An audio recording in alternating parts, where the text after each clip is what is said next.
Okay, so here we have an absolute piece of motorcycle racing history, and it's quite an honour to have it here in the shop for sale at Lusso Veloce. This is one of a kind, completely unique, special racing motorcycle. It's an H2R that was built by a guy called Randy Hall, who was running sort of Kawasaki racing in America at the time, early 70s, and decided to build a special frame to put the Kawasaki 750 triple engine into. They only ever built one, and this is it. And the bike was incredibly successful. There's a picture here of it on the podium at Daytona, and it was ridden by Hurley Wilbert, and it shared the podium with Kenny Roberts and Giacomo Agostini.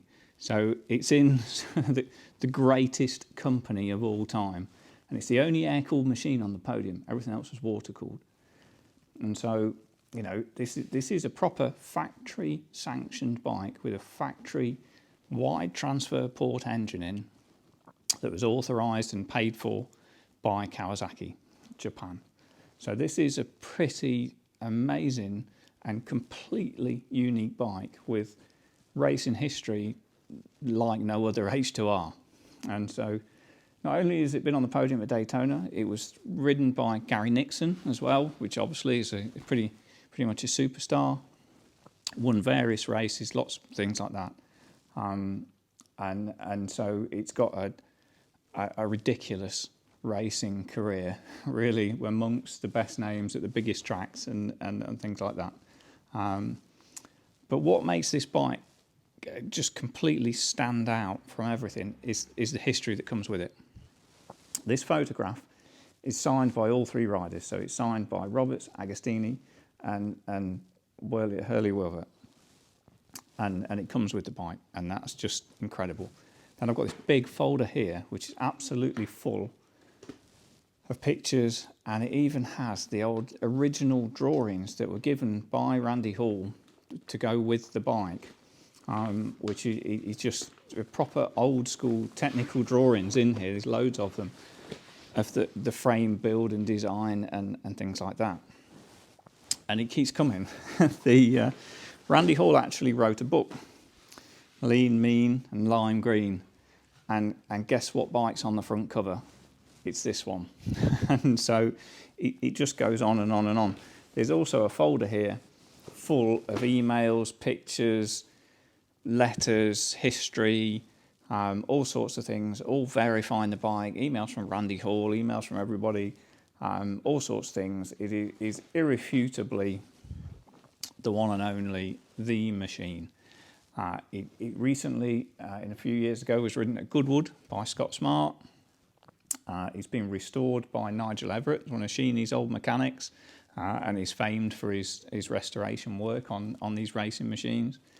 So it really is just, you know, as far as sort of 70s racing, two strokes, and especially maybe Kawasaki's, it's about as good as it gets. You know, it's pretty incredible.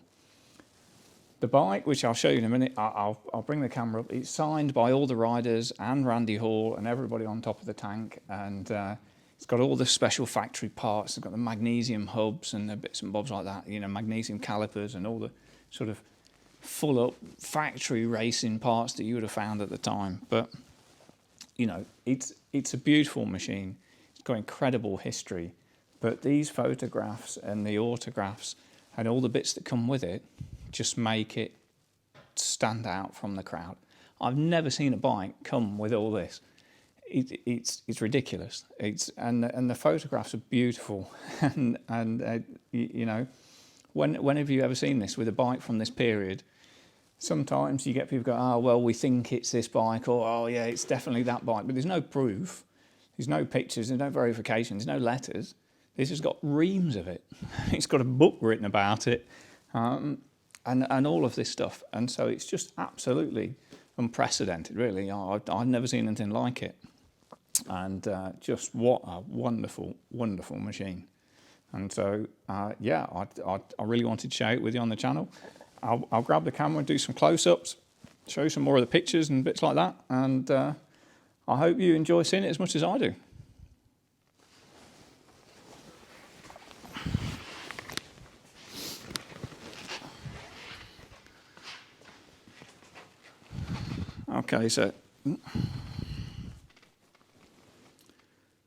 Okay, so here's a close-up of that picture. It's actually a beautiful picture. It's lovely quality, and you can see the signatures on the top there as well, which what a lovely thing to have with the bike.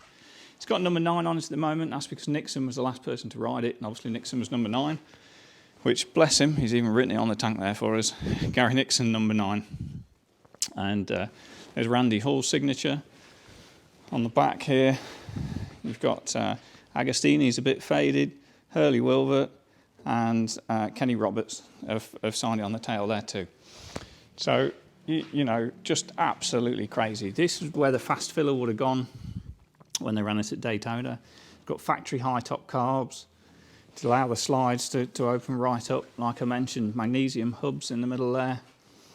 You know, the whole thing's presented just absolute in beautiful condition. You know, recently restored, like I say, and just what a lovely machine. And the open pipes there, it must sound incredible. And I think what we'll perhaps do is do a second video when it's not iced over outside, and we can get it outside and actually run it up and let you hear this, because you know there's not many bikes now on open pipes, and certainly not factory machines like this, and so it would be incredible to fire it up and let you have a listen to it. But here's the folder that I told you about. Let's see if we can get it without a shine on it. Okay, so these are just pictures of the bike all through its history. And, you know, because it's unique, you can pick it out in pictures by various features on the bike, which is quite lovely. This is when it ran at Goodwood. And Scott Smart and his dad, Paul's Leathers, from when he was at Team Hanson. And other pictures of the bike racing at various different tracks and stuff. And here are some of the technical drawings. They're all sort of folded up in here in this folder, but these all go with the bike. And there's not another bike in the world, I don't think, that comes with the paperwork that this has got. It's absolutely bonkers, and just a beautiful thing. There's the book I mentioned, which obviously you can check out for yourself, and this is just full of old pictures, information, setup data, tuning stuff, and verification emails and letters and things. So, you know, what a machine, and what an honour to have it here.